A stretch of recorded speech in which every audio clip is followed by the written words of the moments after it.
Hello everybody, welcome to Atlantic Ocean Watch. If you guys have been following me recently on Instagram, you saw the watch that just popped up on your screen, and I'm going to give you guys an initial review of this timepiece. Welcome to Atlantic Ocean Watch here on YouTube. Please like, please share, please comment, and please subscribe. We focus on reviewing watches and timepieces that the average Joe or Jane can afford. But as the channel grows with more subscribers and people commenting and sharing, I'll be able to afford better watches. And of course, we'll review higher end watches as time goes on, but the focus will always remain on watches people can afford.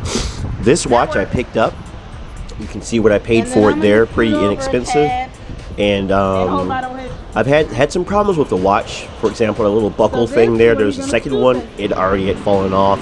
I'm comparing it to a watch, the Benier I reviewed earlier. There'll be a link in the description if you want to see the Benier that I'm comparing right now in the video size-wise. You can kind of see how it looks beside my daily driver. Link to that video will be in the description. And yeah, the watch looks cool.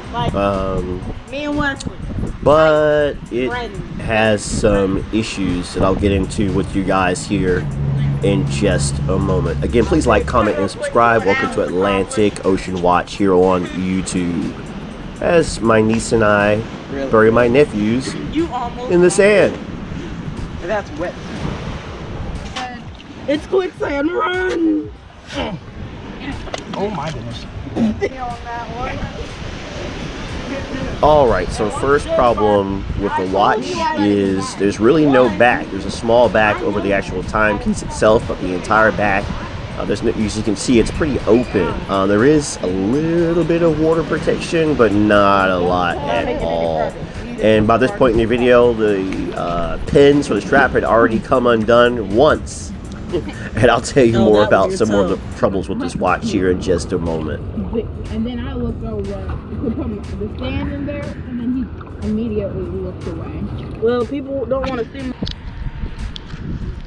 So this part I'm not going to do a voiceover, but for like the fourth time, I had it on the tightest one, so then I moved it up to the second to the tightest one. I have small wrists and messing around, it fell again. It did get some water on it, but it's still ticking, and I'm not going to complain but too much. It definitely won't get 5 stars on this review kind of, you know, impressionist thing about it, but yeah, that could be a problem if you've got to worry about this falling off your wrist all day long. But considering what I paid for it,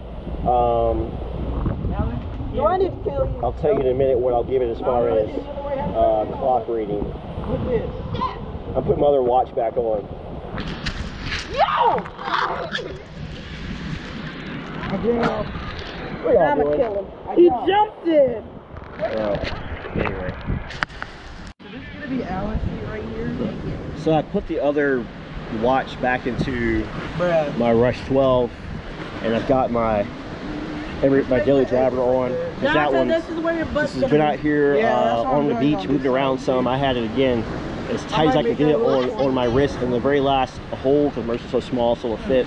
Because I had it like in the third hole, and then it was too loose. I put it in the tightest position, and then of course it came undone. So I put it in the second tightest position, and not long ago it came undone again. It actually came undone 4 times since I've been filming here today, under the Chesapeake Bay Bridge Tunnel here at Chesapeake Beach here in Virginia Beach. So I'm going to think on what I'm going to give that watch as far as a clock rating, because I know, right?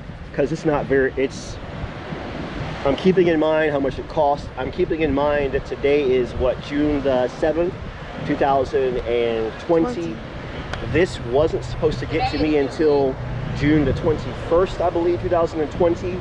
So I'm going to weigh all those factors, and somewhere in this video come back and give you guys a clock rating about this timepiece. Wait, but that's all saying. And even though it's getting a little bit wet, because I'm sure it's not waterproof, it is still ticking. So maybe a solution for this might be to get a different band that goes on it that stays in contact with the lugs better. I don't know. My feet are really Order. I'm taking off my shirt though. All right.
Bottom line about the $7 cheap timepiece. Well, the pushers of course don't work. It's not really sealed up to be waterproof. The strap, where the strap connects to the watch, the lugs of the watch, the pins are not very strong. So perhaps if you change the strap out, it might make that watch more functional for daily use. Of course, if you live around water like I do, near the water a lot, then it's probably not going to help. It did get to me. Today's the 7th. Supposed to get here on the 21st, so that was actually pretty good. And for those of you that have used Wish before, you know that's really good. So that's actually pretty fast. And you know, for $7, when you know with tax and everything, shipping, all that crap, for $7, if you need something to tell time, and perhaps if you change the strap out and you're really kind of strapped for cash, then maybe it might be okay. But honestly, the watch is not waterproof, the back is not sealed up, the strap looks good, but the pins suck. They don't stay in the lugs too well. And the pushers are just for decoration, which I already figured they probably were. Looks cool, but it doesn't really do anything. So I would give it a score of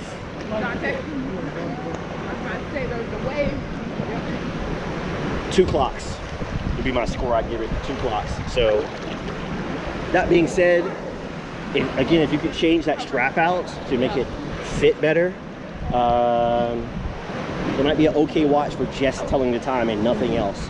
But in its current configuration, even keeping in mind it got to me pretty quick and it didn't cost that much, I'm only going to give it 2 clocks. Bottom line, unless you can do something about that strap, you probably shouldn't buy that watch. Nah, no problem.